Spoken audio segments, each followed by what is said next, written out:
Hello दोस्तों, नमस्कार। मैं धीरज तिवारी आपके अपने चैनल फेमस गुरुजी में स्वागत करता हूं। दोस्तों, हम आप लोगों को इस समय हिंदी पढ़ा रहे हैं। दोस्तों, हमने स्वर और व्यंजन के दोनों ही आपके कॉन्सेप्ट कंफर्म कर दिए हैं। आपने अगर वो वीडियो नहीं देखा है तो हमारे स्वर और व्यंजन की वीडियो आप जरूर देख लें। आज हम आप लोगों को वचन बताएंगे। आइए दोस्तों, देखते हैं वचन क्या है। दोस्तों, वचन सबसे पहले दोस्तों, पिछली बार आपने शायद नहीं देखा होगा कि क्वेश्चन कहाँ से आए, कैसे आए। तो एक क्वेश्चन परिभाषा से, एक नहीं बल्कि दो तीन क्वेश्चन परिभाषा से निश्चित ही आते हैं। तो दोस्तों, परिभाषा आपको और कितने प्रकार की कौन सी चीज़ होती है, इससे भी क्वेश्चन 100% उत्तर प्रदेश पुलिस ही नहीं और मतलब हर एग्जाम में ऐसे क्वेश्चन बनते हैं। तो आइए दोस्तों, देखते हैं हम वचन क्या होते हैं। तो वचन वचन दोस्तों, वचन की परिभाषा होती है कि एक या अनेक होने का बोध होता है। वचन का मतलब दोस्तों होता है एक या अनेक होने का बोध होता है। एक का मतलब जैसे हम कोई चीज़ बोलें कि मार्कर, एक मार्कर, या हम बोल दें कि बहुत से मार्कर या अनेक मार्कर। तो वचन से दोस्तों हमको ये ज्ञात होता है कि कोई चीज़ कितनी है संख्या में। मतलब कि अगर उसे गिनती में गिनी जाए तो एक है, 10 है, 20 है या 1000 है, अनेक है। तो दोस्तों, वचन का मतलब होता है कि एक या अनेक होने का बोध होता है। तो दोस्तों, परिभाषा आपको याद रखनी है। वचन के प्रकार, तो दोस्तों वचन के प्रकार होते हैं दो। वचन के भेद होते हैं दो। वचन कितने भेद होते हैं दोस्तों? दो। नंबर एक वचन, नंबर दो बहुवचन। नंबर एक वचन, नंबर दो बहुवचन। अब दोस्तों, कुछ रूल है हमारे, उन रूलों को आप बहुत अच्छी तरीका से देख लेना, जिससे कि हमारे मतलब एग्जाम में क्वेश्चन गलत ना हो। थोड़ी थोड़ी गलती से, मतलब थोड़ी थोड़ी मतलब कि मिसअंडरस्टैंडिंग से हमारे क्वेश्चन जो हैं बहुत आराम से वहाँ पर गलत हो जाते हैं। और जब हम आंसर की मिलाते हैं तो फिर कुछ नहीं मिलता दोस्तों, क्वेश्चन गलत ही हो जाते हैं। आइए देखते हैं नियम नंबर 1। तो नियम नंबर 1 हमारा क्या कहता है कि अंतिम स्वर यदि आ, उ और औ आए तो वहां पर ए हो जाता है। ए के बाद दोस्तों एक बिंदी है, एक चांद जैसी लगा है, यहाँ पर बिंदी नहीं है। मतलब कहने का ये है दोस्तों, यदि किसी भी शब्द के अंत में बड़ा आ, बड़ा उ या औ लगा है तो इनको हटाकर हम ए लगा देते हैं। और ए में दोस्तों चांद की तरह ये होता है, यहाँ पर ऊपर बिंदी नहीं होती, याद रखना। ये छोटी छोटी गलतियां जो हैं एग्जाम में बहुत मुसीबत देती हैं। दोस्तों, एक वचन बहुवचन, जैसे कविता लिखा है दोस्तों, कविता क्वेश्चन आएगा कि कविता का बहुवचन क्या होता है। तो दोस्तों हमको इस तरीके से दे देगा, एक ऑप्शन दे देगा हमको, कविताओं। हालांकि देखने में एक चीज ऐसी लग रही है कि हम वचन ना ही पढ़ें तो हम पेपर में आराम से ही कर देंगे, लेकिन दोस्तों जब ऑप्शन आते हैं तो इतने ऑप्शन नज़दीक ही आते हैं कि हमको ऐसा लगता है कि चारों ही ऑप्शन सही है। एक दोस्तों ऑप्शन होगा आपका कविताओं, एक ऑप्शन होगा आपका दोस्तों कविताएं, इस तरीके से, और एक ऑप्शन होगा आपका कविताएं। इस तरीके से ऑप्शन दिए जाएंगे। तो दोस्तों मुझको ये लगेगा कि चारों ऑप्शन सही है, लेकिन इसी वजह से हमने आप लोगों को रूल बताए हैं। तो इन रूल को आप बहुत केयरफुली, बहुत अच्छे तरीका से अपने कॉपी में नोट कर लेना, जिससे कि आपके एग्जाम में क्वेश्चन गलत हो ही ना। अब दोस्तों ऐसे ऑप्शन आएंगे, अगर हमने कॉन्सेप्ट को या हमने रूल को नहीं पढ़ा है तो हमको ऐसा मतलब महसूस होगा वहाँ पर कि मतलब हमारे चारों क्वेश्चन सही हैं। तब वहाँ पर कन्फ्यूजन होती है कि काश हमारे पास कोई ऐसी ट्रिक होती, कोई रूल होता, जिससे कि हमारा ये मतलब एक छोटा सा क्वेश्चन, हिंदी बहुत एक सरल सब्जेक्ट मानते हैं हम, गलत हो गया। और एक नंबर दोस्तों आपको पता है कि एक क्वेश्चन उत्तर प्रदेश पुलिस में 2 नंबर का होता है दोस्तों। 2 नंबर हो जाएंगे और 1 नंबर आपका माइनस मार्किंग में जाएगा। तो आपकी मतलब छोटी सी लापरवाही से 2.5 क्वेश्चन जाएंगे। और 2.5 क्वेश्चन ही नहीं दोस्तों, नॉर्मलाइजेशन में भी इसका इफेक्ट होता है कि अगर क्वेश्चन आप ज़्यादा गलत अटैम्प्ट करेंगे तो नॉर्मलाइजेशन में आपको कम फायदा मिलेगा, और आप यदि क्वेश्चन गलत कम अटैम्प्ट करेंगे तो आपको नॉर्मलाइजेशन में फायदा मिलेगा। दोस्तों एक क्वेश्चन की बहुत वैल्यू होती है, पर वो हिंदी जैसे सरल सब्जेक्ट में अगर हम क्वेश्चन गलत कर रहे हैं दोस्तों, बहुत गलत कर रहे हैं, हम सिलेक्शन से तरीका से दूर जा रहे हैं। तो इसी वजह से दोस्तों ये जो हम नियम लिखा रहे हैं, ये नियम आप कॉपी में जरूर लिख लेना और इनको बहुत केयरफुल तरीका से याद करना है। तो दोस्तों कविताएं, अब 3 ऑप्शन हैं तो ऐसा महसूस हो रहा है कि सभी ऑप्शन सही हैं। तो इसके लिए दोस्तों हमारी ट्रिक है कविताएं दोस्तों नंबर 3 वाला ऑप्शन क्या हो जाएगा, सही हो जाएगा। इस तरीके से अब अगर किसी ने नहीं पढ़ा तो कोई ये लगाएगा, कोई ये लगाएगा, कोई और चौथा ऑप्शन लगाएगा, फिर आंसर की में आप लोग चेक करोगे कौन सही, पता चले कि हमारा क्वेश्चन गलत हो गया। दोस्तों नियम नंबर रूल क्या कहता है, नियम नंबर 2 क्या कहता है, तो आपने नियम नंबर 1 देख लिया कि जिस शब्द के अंत में बड़ा आ, बड़ा ऊ और औ लगा हो तो ए हो जाता है। ठीक, आपको याद रखना। हालांकि हमने बहुत ज्यादा एग्जाम्पल नहीं लिखे हैं दोस्तों, एग्जाम्पल से कोई मतलब नहीं, हजारों एग्जाम्पल लिख सकते थे, लेकिन एग्जाम्पल हमने ज्यादा नहीं लिखे, हमने केवल इतने लिखे कि आपको समझ में आ जाए। गायक का, गायिका। नियम रूल क्या कहता है, मतलब कि नियम नंबर 2 क्या कहता है कि अंतिम स्वर यदि बड़ा आ आए तब बड़ा आ को हटाकर ए कर देते हैं। दोस्तों यहाँ पर चांद नहीं है, जैसे लड़का तो लड़के, कमरा कमरे, कपड़ा कपड़े। ठीक, याद रखना आपको क्या दोस्तों, यदि अंतिम स्वर बड़ा आ आए, अंतिम स्वर बड़ा आ आए तो बड़ा आ को हटाकर ए कर देते हैं। आपको रूल नंबर 2 याद रखने हैं, सही से आंख बंद कर को आपको याद करना है कि रूल नंबर 1 क्या कहता है, रूल नंबर 2 क्या कहता है, अब रूल नंबर 3 क्या कहेगा, ये देखते हैं। तो दोस्तों 3 इधर लिखा है, यदि अंत में छोटा आ आए तब ए हो जाता है।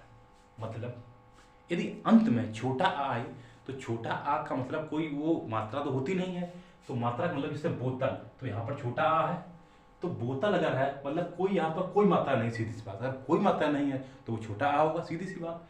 तो बोतल को जब हम बहुवचन में करेंगे तो दोस्तों बोतलें हो जाएगा, बात को यदि बहुवचन में करेंगे तो बातें हो जाएगा। यदि अंतिम स्वर नियम नंबर 4, यदि अंतिम स्वर ई मतलब छोटी ई या बड़ी ई आए तो छोटी ई या बड़ी ई को हटाकर यहाँ कर देते हैं। क्या रूल है दोस्तों, यदि अंत में छोटी ई या बड़ी ई आए तो छोटी ई और बड़ी ई को हटाकर या कर देते हैं। जैसे मछली, मछलियाँ। और दोस्तों एक छोटी चीज और याद रखना है, जो बड़ी ई की मात्रा होती है, ये बड़ी ई की मात्रा छोटी ई में बदल जाती है। तो मछली का मछलियाँ, चाबी का चाबियाँ, रानी का रानियाँ। तो आपको रूल नंबर 4 सही से याद कर लेने हैं। ठीक, अब दोस्तों नियम नंबर 5, नियम नंबर हमारा 5 क्या कह रहा है, इसी तरीके से दोस्तों हम आप लोगों को पूरी हिंदी पढ़ाएंगे। अभी तक भी आपने यदि हमारे चैनल को सब्सक्राइब नहीं किया है तो हमारे चैनल को सब्सक्राइब जरूर कर लेना। और दोस्तों यदि आपने अपनी बेल आइकन को प्रेस नहीं किया है तो उसे भी आप जरूर छोड़ दें, जिससे कि आपको आने वाले हर वीडियो का नोटिफिकेशन मिलता रहे। आइए दोस्तों देखते हैं नियम नंबर 5। नियम नंबर हमारा 5 कहता है कि स्त्रीलिंग शब्द के अंत में या हो तो या को हटाकर या कर देते हैं। मतलब शब्द स्त्रीलिंग होना चाहिए। अब बात क्वेश्चन ये आया कि स्त्रीलिंग हम कैसे पहचानेंगे। दोस्तों स्त्रीलिंग के ऊपर हम एक मतलब कि कल स्त्रीलिंग के बारे में आपको बताएंगे। वैसे हम अभी बता रहे मोटा मोटा कि स्त्रीलिंग पहचानने के लिए आपको दोस्तों अच्छा अच्छी, बड़ा बड़ी और मेरा मेरी शब्द लगाकर पता कर लेने हैं कि ये चीज स्त्रीलिंग है या पुल्लिंग है। तो दोस्तों देखते हैं इस चिड़िया, अगर हम चिड़िया बोलें कि मेरी चिड़िया या हम बोले बड़ा चिड़िया या बड़ी चिड़िया, तो दोस्तों क्वेश्चन आएगा कि बड़ी चिड़िया मतलब कि स्त्रीलिंग है। कोई भी शब्द में मेरा मेरी, बड़ा बड़ी, अच्छा अच्छी लगाने से हमें स्त्रीलिंग और पुल्लिंग की जानकारी मिल जाती है। तो दोस्तों चिड़िया स्त्रीलिंग है, तो चिड़िया में जो या लगा है कुछ नहीं करना, हमको यहाँ पर चांद लगा देना और बिंदी जरूर रखनी है। बिंदी अगर नहीं रखो दोस्तों तो हमारा क्वेश्चन गलत हो जाएगा। तो चिड़िया का चिड़िया, चिड़िया का चिड़िया, लेकिन कंडीशन एक है कि ये शब्द स्त्रीलिंग ही होना चाहिए, पुल्लिंग में हमारा रूल ये फॉलो नहीं करेगा। नियम नंबर 6, हमेशा बहुवचन में रहने वाले शब्द। यहाँ से दोस्तों उत्तर प्रदेश पुलिस में 2018 और 2000 मतलब 41,520 और 49,568 और जेल वार्डन मतलब तीनों ही पेपर में उत्तर प्रदेश पुलिस से यहाँ क्वेश्चन बने ही हैं कि कौन से वर्ड हमेशा एक वचन रहते हैं, कौन से वर्ड हमेशा बहुवचन रहते हैं। दोस्तों इन वर्णों को हमको सही से याद कर लेना है, कॉपी में लिखकर इनको कई बार रिवाइज करना है, जिससे कि पेपर हमारा क्वेश्चन गलत हो ही ना। तो नियम नंबर 6 क्या कहता है दोस्तों, हमेशा बहुवचन में रहने वाले शब्द। कुछ शब्द ऐसे होते हैं जो हमेशा बहुवचन में ही रहते हैं, ये कभी एक वचन में प्रयोग होते ही नहीं है। जैसे आंसू। दोस्तों यदि हम बोलेंगे कि आंसू, तो हम यही बोलते हैं कि आंसू निकल रहे हैं। हम कभी ये नहीं बोलते हैं कि आंसू निकल रहा है, नहीं, आंसू निकल रहे हैं। इस वजह से दोस्तों आंसू हमारा क्या हुआ, बहुवचन। हर शब्द को हमको प्रयोग करना है। अगर हम प्रयोग करेंगे तो दोस्तों सदा के लिए क्वेश्चन हमारे दिमाग में फिट हो जाएंगे। होश, अक्सर बोलते हैं कि उसके होश उड़ गए। जैसे कोई अकस्मात कोई बात हो जाए तो अक्सर हम बोलते हैं कि उसके होश उड़ गए। हम कभी ये नहीं बोलते हैं कि उसके होश उड़ गया, नहीं, अजीब लगेगा। प्राण, जब किसी के प्राण निकल जाए तो हम क्या बोलते हैं, उसके प्राण पखेरु उड़ गए या उसके प्राण निकल गए। प्राण निकल गया नहीं बोलते, तो मतलब ये सिंगुलर नहीं प्लूरल है, बहुवचन है। हस्ताक्षर, हस्ताक्षर कर दिए तो बहुवचन। दर्शन, दर्शन कर लिए। बाल, बाल दोस्तों अपने आप में प्लूरल होता है, आपको पता है। अनेक, अनेक, अनेक मतलब अनेक बहुवचन ही होता है। अनेक में दोस्तों याद रखना, अनेकों नहीं करना। एक आपके एग्जाम में एक क्वेश्चन ऐसा आता है कि 4 ऑप्शन दिए होंगे, उसमें से आपको बोला जाएगा इनमें से एक गलत छाटना है या इनमें से एक सही छाटना है। तो अक्सर क्वेश्चन में अनेकों कर देते हैं, तो अनेकों गलत है दोस्तों। अनेक अपने आप में खुद एक बहुवचन है, तो उसे अनेकों करने की कोई जरूरत ही नहीं है। तो आपको याद रखना है, अनेक में हम कुछ नहीं कर सकते, ना अनेकों कर सकते। अनेक अपने आप में खुद प्लूरल वर्ड है, या हम कह सकते बहुवचन है। समाचार, समाचार पढ़ लिए। भाग्य, हालचाल और आदरणीय लोग, जो दोस्तों सम्मानी लोग होते हैं। जैसे हम आपसे बोलें कि मास्टर साहब पढ़ा रहे हैं, तो दोस्तों सब जो आदरणीय लोग होते हैं वो हमेशा हम बहुवचन में बोलते हैं। अगर हम ये बोलें कि मास्टर साहब पढ़ा रहा है, दोस्तों ऐसा लगता है हम गाली दे रहे किसी को। तो इस वजह से जो भी आदरणीय लोग होते हैं वो सभी बहुवचन में आते हैं। जैसे पिताजी आ रहे हैं, अगर हम ये बोलें पिताजी आ रहा है, तो दोस्तों थोड़ा अजीब लगता है। इस वजह से आदरणीय लोग सभी किस में आते हैं, प्लूरल में या बहुवचन में।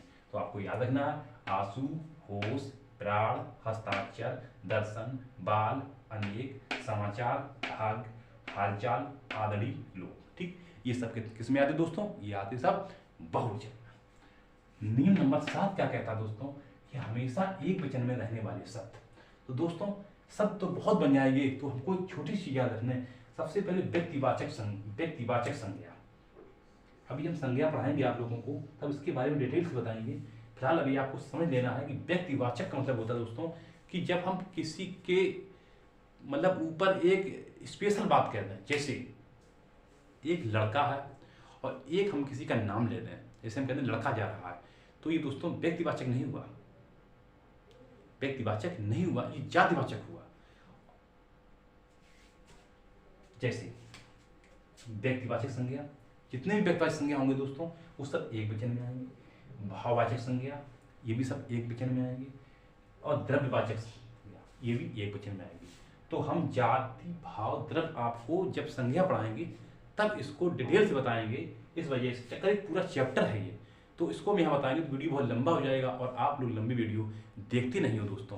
प्लीज़ आप वीडियो को पूरा वॉच किया करो, तभी आपको कॉन्सेप्ट कन्फर्म होगा। और आप वीडियो को देखते हैं और उसको बस 2 मिनट देखा आपने बंद कर दिया तो आपको कोई फायदा नहीं मिलेगा दोस्तों से।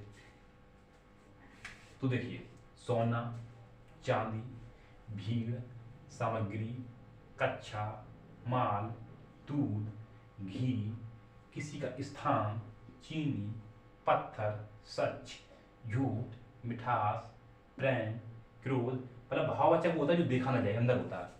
क्षमा, सहायता, ताश, सामान और जनता, ये सभी शब्द दोस्तों, या हम कह सकते हैं व्यक्तिवाचक या भाववाचक या द्रव्यवाचक। द्रव्यवाचक दोस्तों मेटीरियल नाम होते हैं, जैसे कि पानी है, तेल है, ये सभी एक वचन में आएंगे।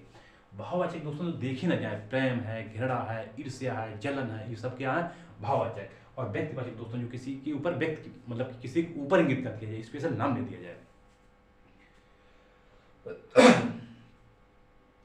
अब दोस्तों बात करते हैं नियम नंबर 8।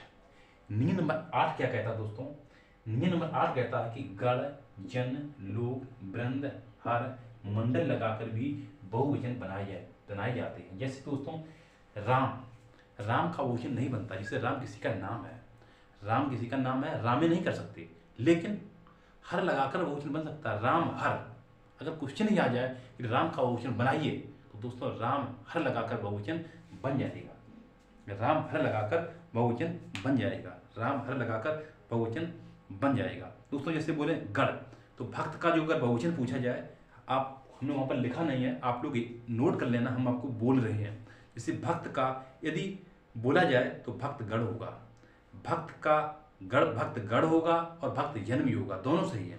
अतिथि का बोला जाए दोस्तों तो अतिथि गण होगा। बाल का बोला जाए बहुवचन तो बाल वृंद होगा। मुनि का बोला जाए मुनि वृंद होगा। तुम का बहुवचन बोला जाए तुम लोग होगा। और राम का बोला जाए राम हर होगा। और सीता का बोला जाए तो सीता हर होगा। तो इस तरीके से भी बहुवचन बनाए जाते हैं। ये सब दोस्तों हमने लिखे इसी वजह से कि गण, जन, लोग, वृंद, हर, मंडल लगाकर भी बहुवचन बनाए जाते हैं। नियम नंबर दोस्तों 9 क्या कहता है कि आदर व सम्मान देने के लिए बहुवचन। हमने अभी आप लोगों को बताया कि कोई भी आदरणीय व्यक्ति के लिए हम बहुवचन का प्रयोग करते हैं। जैसे मास्टर साहब आ रहे हैं, इस कॉन्सेप्ट को हमने आप लोगों को ऊपर ही बताया था। अब दोस्तों नियम नंबर 10 क्या कहता है कि स्वाभिमान या अधिकार दिखाने के लिए बहुवचन का प्रयोग करते हैं। स्वाभिमान या अधिकार, अधिकार का मतलब दोस्तों किसी पर हम अपना अधिकार व्यक्त करें कि मतलब ये चीज़ हमारी है। जैसे दोस्तों एग्जाम्पल क्या है, अच्छा हम तेरे लिए कुछ नहीं रहे। तो दोस्तों जो हमारे लिए कुछ होगा हम उसी से तो कहेंगे। जो हमको चाहता होगा, बहुत चाहता हो और हमको छोड़ दे, तो दोस्तों हम उसी से कहेंगे अच्छा हम तुम्हारे लिए कुछ नहीं थे। कोई अजनबी आदमी से नहीं कहेंगे जिससे हमारी कोई पहले से जान पहचान नहीं है। जो हमारा पहले रहा होगा उससे हम अपना अधिकार जमाएंगे और उससे कहेंगे अच्छा हम तुम्हारे लिए कुछ नहीं रहे। तो दोस्तों अधिकार या स्वाभिमान दिखाने के लिए, अधिकार या स्वाभिमान दिखाने के लिए भी हम बहुवचन का प्रयोग करते हैं। और दोस्तों ये आपको दिख नहीं रहा होगा, हम बोल रहे हैं, आपको याद रखना है, नोट है ये। नोट क्या है कि यों से, यों का मतलब दोस्तों ये वाला यों से लगाकर कभी बहुवचन नहीं बनते। आपको ऑप्शन में अगर ये दिख जाए कहीं तो मान लो कि ऑप्शन 100% गलत है। 100% गलत की, क्योंकि यों से लगाकर कोई बहुवचन बनता ही नहीं है। तो आपको ये तो याद रखना नोट में। दोस्तों बहुत ज़्यादा इसमें पढ़ने की जरूरत नहीं है। हमने आपको 10 रूल लिखाए, केवल 10 रूल लिखाए हैं। 10 रूल को आपको सही से याद कर लेना मुश्किल दोस्तों, आपको 15 से 20 मिनट लगेंगे। और वीडियो को सही से देख कर एक कॉपी में नोट कर लेना और इसे कई बार रिवाइज कर लेना, 2-3 बार रिवाइज कर लेना और पेपर के पहले 10-15 दिन रिवाइज कर लेना। बस आपके 1 या 2 नंबर यहाँ से 100% कन्फर्म हो जाएंगे आपकी 15 से 20 मिनट में ही। दोस्तों इससे अच्छी क्या बात हो सकती है। दोस्तों यदि अभी तक भी आपने हमारे चैनल को सब्सक्राइब नहीं किया तो प्लीज़ सब्सक्राइब कर लो और बेल आइकन को भी प्रेस कर लेना, जिससे आने वाली हर वीडियो का नोटिफिकेशन आपको मिलता रहे। और दोस्तों वीडियो को लाइक जरूर करना। Thank you.